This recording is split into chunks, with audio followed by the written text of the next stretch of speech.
Smell of my mother's pot roast was supposed to be a comfort. That Sunday in late September, it filled the whole house on Linden Avenue the way it had every weekend since I was 9 years old.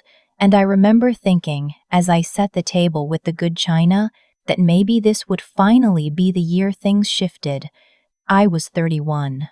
I had a job I was proud of, a small apartment in Royal Oak with a balcony big enough for 2 chairs, and a savings account that didn't make me wince anymore. I thought I had earned a place at the table that nobody could take from me. I should have known better. My name is Hannah.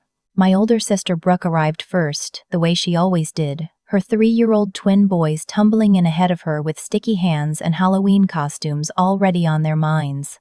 My brother Caleb came next with his wife Marissa, both of them carrying a casserole dish and the smug calm of people who knew they belonged.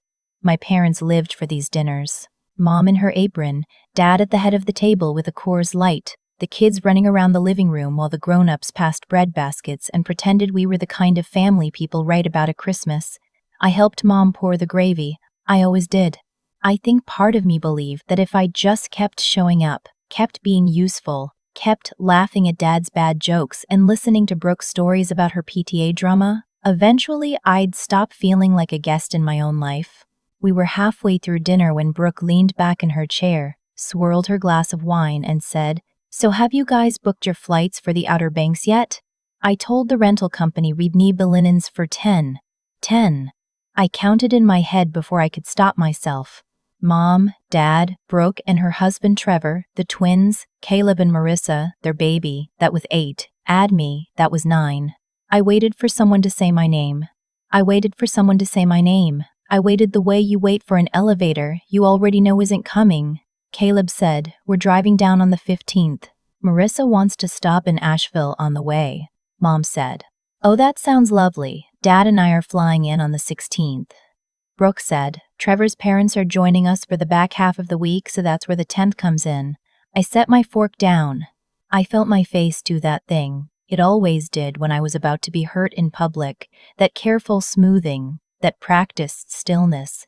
I said very lightly, "I'm so excited for the Outer Banks. I haven't been since I was little." The table went quiet.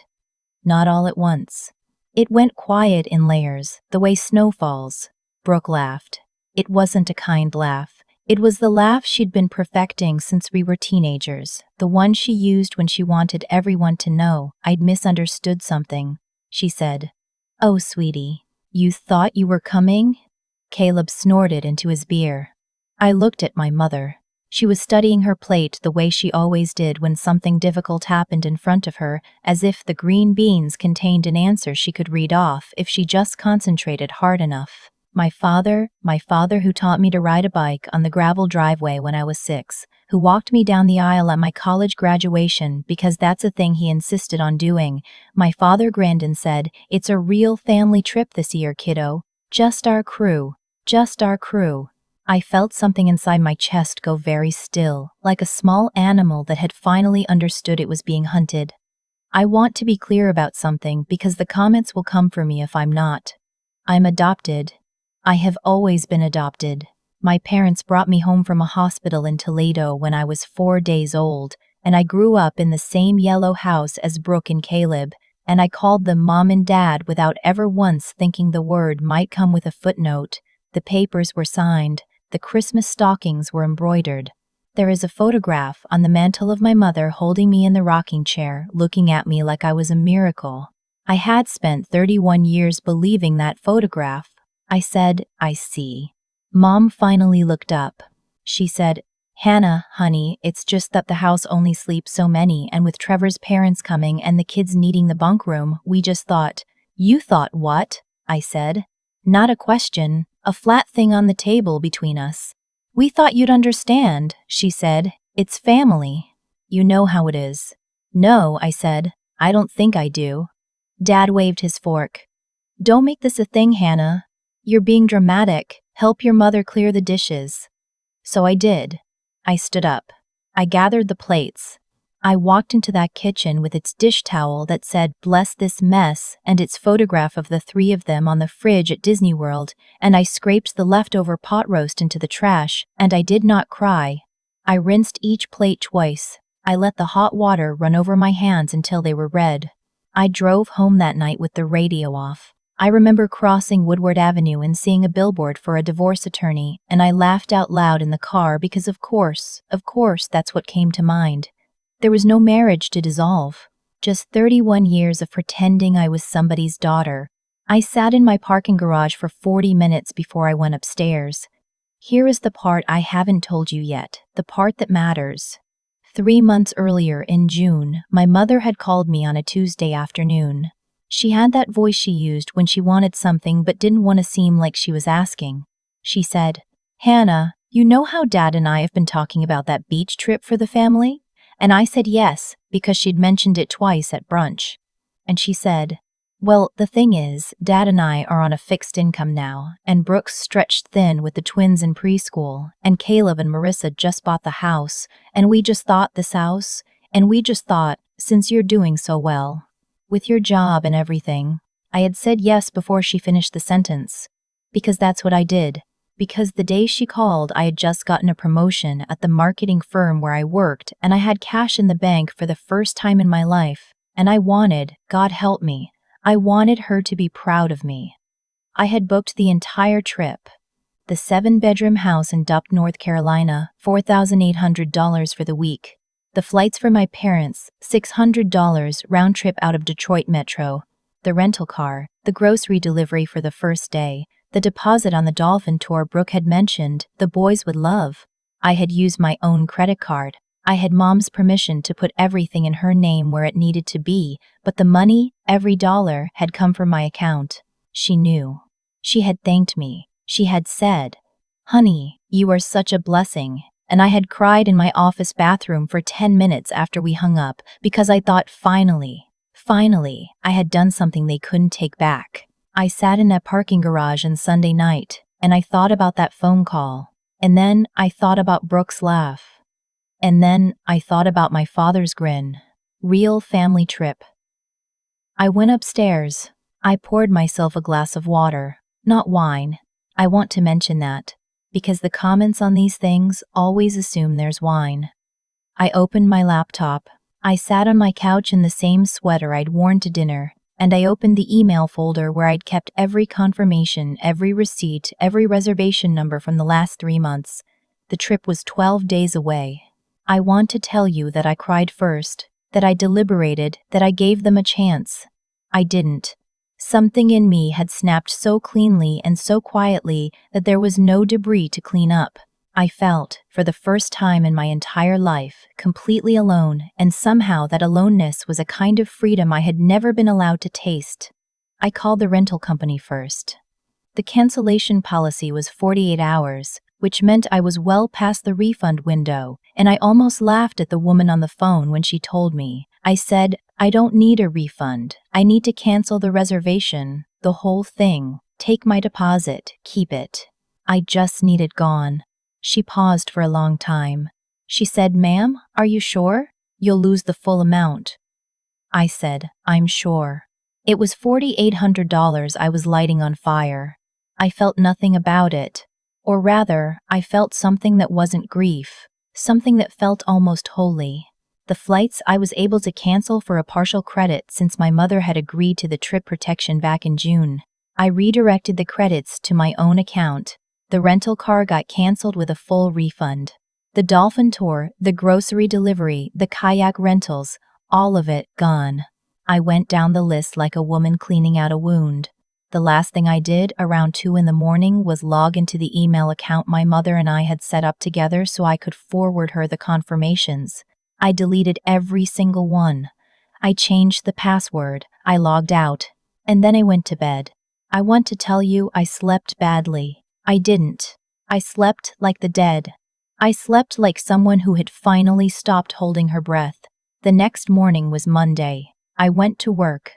I ate a yogurt at my desk. I answered emails.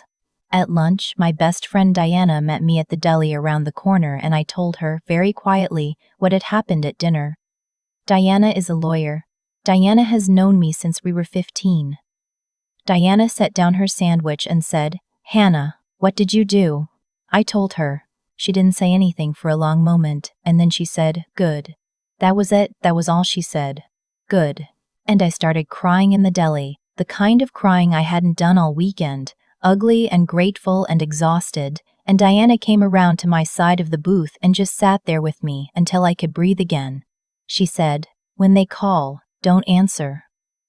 I didn't. The first 11 days were quiet. Mom called twice the week before the trip. Once to ask if I'd had a chance to update her on the rental confirmation, and once to remind her of the flight time. I let both go to voicemail. I texted her once. Something like, "Sorry, swamped at work, we'll send everything soon." I had not yet decided whether I would tell them or whether I would simply let them discover it on their own. I wanted, I think, to see what they did when they didn't have me to cushion the landing. Friday came, the day they were all driving down.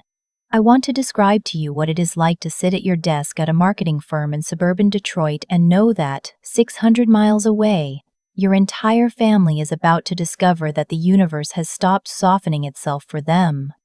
There is no word for it. There is a feeling but no word. It is the feeling of being a very small god. The first call came at 4:42 in the afternoon, from my father. I let it ring. The second call came 8 minutes later. Brooke. I let it ring. The third call came from my mother, and I almost picked up out of habit. I didn't. By 6 o'clock, I had 11 missed calls and 3 voicemails. I stood in my kitchen making pasta. I ate it standing at the counter.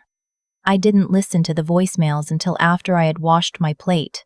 Mom's voice, crying. "Hannah, sweetheart, I don't know what's happening. The house? They're saying the house was canceled. The man here is saying there's no reservation. Brooke is yelling, 'Please call me back, please, your father is so upset.'" Brooke's voice, sharp. "Hannah, what the hell did you do? Pick up the phone right now. There are people standing in the driveway and they're telling us we don't have a house. The kids are crying. Pick up your phone." Dad's voice, the third one, quiet, quieter than I'd ever heard him. "Hannah, this is your father. Call me back." I sat down on my couch. I drank a glass of water. And then, because I am not entirely without mercy, I texted my mother. The reservation was canceled on September 28th. The flights were also canceled. I paid for all of it in June, as you remember, and as it turns out, this trip was for real family. I am not real family, so I am not paying. I hit send. I put my phone face down on the coffee table. I went and took a shower. When I came out, the phone was lit up like a Christmas tree. I had 43 missed calls. Brooke had sent me a text that simply said, "You bitch." Caleb had sent a text that simply said, "You bitch." Caleb had sent a text saying Mom is hysterical. Call her. This isn't funny. My mother had sent 6 messages, each one a different stage of grief. Trevor, who had never texted me in his life, had sent a paragraph about how the twins were going to be traumatized. I read them all. I read them like I was reading a novel about someone else. The thing is, I had imagined this for years. Not this exact scenario, but versions of it. I had imagined what it would feel like to finally not be the one absorbing the impact. And it didn't feel the way I'd imagined. It didn't feel the way I'd imagined. It felt like watching a house I'd lived in for a long time burn down from across the street, and feeling sorry for the house, but also remembering, somehow, that it had been on fire the whole time. The fallout took 3 weeks. They drove home, of course. Brooke and Trevor split a hotel that first night because nobody knew what to do. My parents and Caleb and Marissa stayed in a Hampton Inn near the rental house, and then drove back the next morning. The twins, I learned later, were fine. Trevor's parents were furious at everyone. The whole thing collapsed like a card table. My mother called every day. I didn't answer. On day 6, Caleb showed up at my apartment. He buzzed 3 times and then sat in the parking lot for an hour before he left. I watched him from my window. He didn't look angry. He looked old. On day 9, Diana came over with takeout and we sat on my balcony and she said, "How are you doing?" And I said, "I don't know." Because I didn't. I was eating. I was working. I was not crying. But there was a version of me that had died. The version that thought if she just loved them well enough they would love her back the same way. And I was learning what it was to be the one who survived her. On day 12, my father called. It was the only call I answered. I don't know why.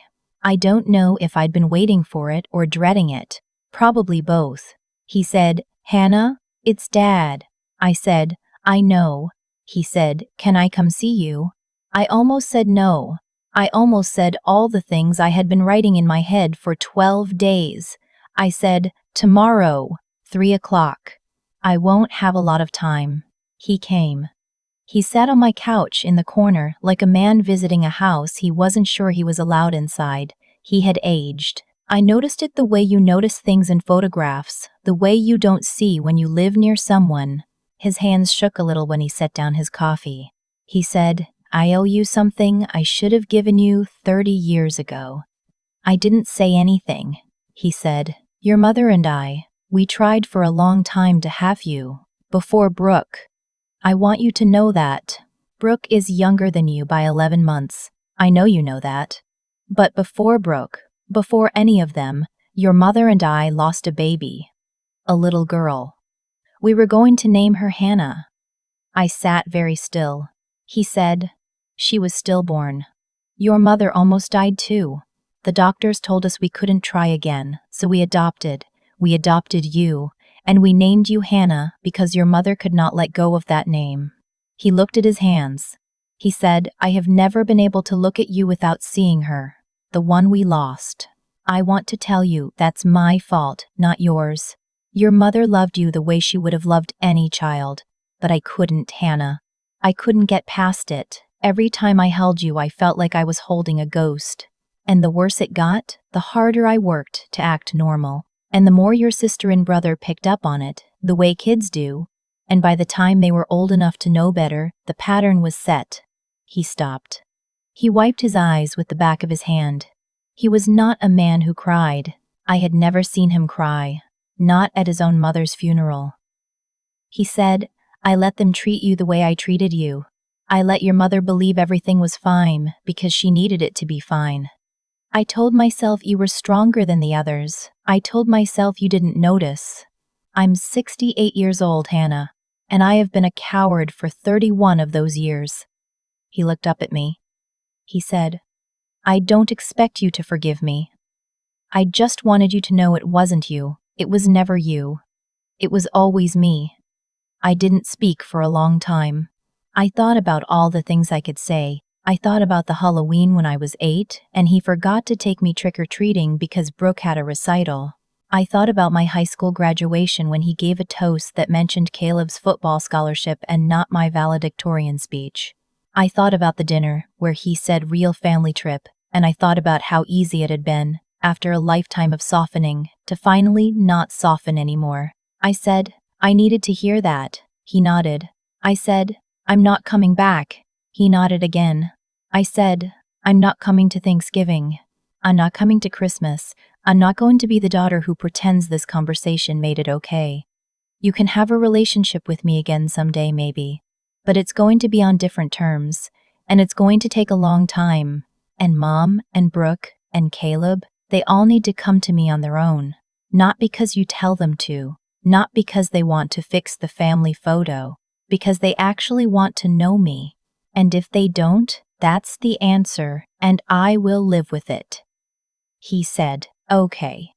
He said, "Hannah, I'm so sorry." I let him hug me at the door. Just once, just long enough. After he left, I sat on my couch and I cried for 2 hours. The kind of crying that comes out of a place that has been locked for a very long time. Diana came over. She made me tea. She didn't say anything for a while, and then she said, "How are you?" And I said, the first time I had ever said it and meant it, "I'm going to be okay." That was 8 months ago. My mother has called me twice since. The first time was 3 weeks after my father came. She apologized in a way that was mostly about how badly she felt, and I listened, and I told her I appreciated her saying so, and I asked her if she had spent any time thinking about what she would do differently. She got defensive. We hung up. The second time she called, last month, she didn't apologize at all. She asked if I would come to Easter. I told her I had plans. I did have plans. Diana's family invited me. I went. I ate ham and I held Diana's nephew while he napped. And I felt, for an hour at a time, like I belonged somewhere. Brooke has not called. I don't think she will. Brooke is the kind of person who, if she ever apologized for anything in her life, would treat it like a transaction, and I have no interest in that exchange. Caleb sent me a long email about 6 weeks ago. He acknowledged things. He said he had been working with a therapist. He asked if we could get coffee sometime. I told him I'd think about it. I'm still thinking about it. He hasn't pushed. Diana threw me a birthday party in March. 32. 20 people came. None of them were related to me. All of them knew my name. I have been thinking lately about the word family. It has done a lot of damage in my life. That word. People use it like a key, like a claim, like a permission slip. We're family. As if that settles the matter. As if love is something you can extract from someone just by invoking the right noun. I don't think it is anymore. I think family is what you build, with people who choose you back and choose you again and choose you on Tuesdays when nothing is happening and there's no holiday to perform. I think family is the friend who sits with you in a deli booth when you can't breathe. I think family is the people who show up when there is nothing to be gained from showing up. My father called me last week just to say hello. We talked for 15 minutes. He told me about a book he was reading. He didn't ask when I was coming over. He didn't mention my mother. He just asked how I was and listened to the answer. I'm not going to pretend I know how the story ends. I'm 32. I might know my parents again someday in a different way, or I might not. I might have my own kids someday and have to decide what to tell them about the grandparents they may or may not know. I don't have answers for any of that. What I have, finally, is the certainty that I will never again sit at a table where someone tells me I am not a real member of my own life. I will never again be the one who pays for everyone else's joy and gets handed the dishes to wash. I will never again confuse being useful with being loved. I'm Hannah. I was adopted in 1993 from a hospital in Toledo by people who could not, in the end, do what they had promised to do. I am not bitter about it. I am not still angry, most days. I am just, finally, free. And if you are the person who is reading this and you recognize yourself in any part of it, I want to tell you something my father should have told me a long time ago. It was never you. It was always them. I think about that Sunday dinner more than I'd like to admit, not because I regret what I did, but because I keep finding new things inside it. The way I had set the table without being asked. The way my mother let me. The way every single person at that table had spent 31 years getting comfortable with a small, daily cruelty. And the way I had spent 31 years calling that comfort love. Here is what I learned. Nothing in a family happens by accident. The dinner where Brooke laughed and my father grinned wasn't a single bad moment. It was the harvest of 1,000 smaller moments where someone could have stepped in and didn't. Every time my mother looked at her plate, every time Caleb chuckled along, every time I swallowed my own hurt to keep the room comfortable, we built that dinner together, all of us, brick by brick, over decades. And the trip I canceled wasn't really revenge, it was just me, finally, refusing to lay another brick. I want to say something honest about strength, because I think the word gets misused. Strength is not screaming. Strength is not throwing a plate. Strength is the quiet decision, made alone in a parking garage at 11 at night, to stop earning a love that was never going to be sold to you. It's the second decision, the next morning, to go to work anyway. The decision after that to let your friend hug you in a deli and not pretend you're fine. Strength accumulates. It doesn't arrive. And here is what I want to say about wisdom, which is different from intelligence. I was a smart kid. I always knew, on some level, what was happening in that house. What I didn't have for a long time was the wisdom to act on what I knew. Wisdom is what closes the gap between seeing and doing. My father's confession on my couch didn't teach me anything I hadn't already sensed in my body for 30 years. It just gave me permission to finally believe my own perceptions. If you are waiting for the people who hurt you to confirm that they hurt you, you may wait your whole life. You don't need their signature on your reality. I think about Diana sometimes, sitting across from me in that booth, saying just one word. Good. No advice. No softening. She trusted me to know what I had done and why. That's what family does. Not the people who share your last name. The people who share your truth. If you take anything from my story, take this. You are allowed to stop performing. You are allowed to let the people who never chose you discover what it feels like to be without you. You are allowed to grieve a family you wished you'd had while also building, slowly and carefully, the one that actually shows up. Cause and effect is the most honest law there is. Sow love and you reap love. Sow exclusion, and one day, when the bill comes due, do not be surprised when no one's there to pay it. I'm Hannah. I am, finally, free. And freedom, it turns out, was always something I could give myself.